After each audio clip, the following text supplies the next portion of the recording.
ধরলা নদীর তীব্র ভাঙনে দিশেহারা হয়ে পড়েছে কুড়িগ্রাম জেলার ফুলবাড়ী উপজেলার নাওডাঙ্গা ইউনিয়নের চর গোরখ মণ্ডল এলাকার নদী তীরবর্তী পরিবারগুলো। প্রতিদিনই নদীর তীব্র ভাঙনে গ্রাস হচ্ছে আবাদি জমি, ঘরবাড়ি আর মানুষের শেষ অবলম্বন বসতভিটা। আমি এখন কোথায় যাব? জায়গা জমি নেই।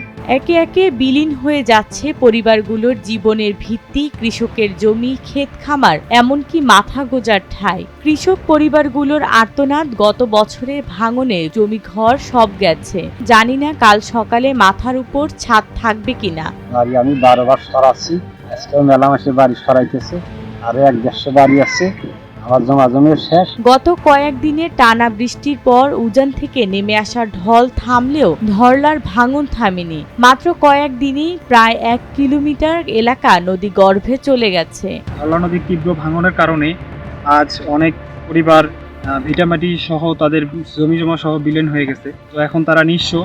গত বছর যেভাবে ভেঙেছে তার কারণে 15 থেকে 20টা পরিবার তারা এখান থেকে চলে গেছে, তাদের জমি জমা যা ছিল সব চলে গেছে। ভুক্তভোগীদের দাবি, ইতিমধ্যেই 2টি বাড়ি ভেঙে গেছে, আর এভাবে চলতে থাকলে একে একে আরো 20 থেকে 25টি বাড়ি নদীতে তলিয়ে যাবে। এবছরে যে ভেঙেছে তাতে আগামী বছর আস্তে আস্তে আরো 50 থেকে 100টি পরিবার ঝুঁকির মধ্যে পড়ে যাবে, যে ঝুঁকির কারণে তারা একদম নিঃস্ব হয়ে যাবে।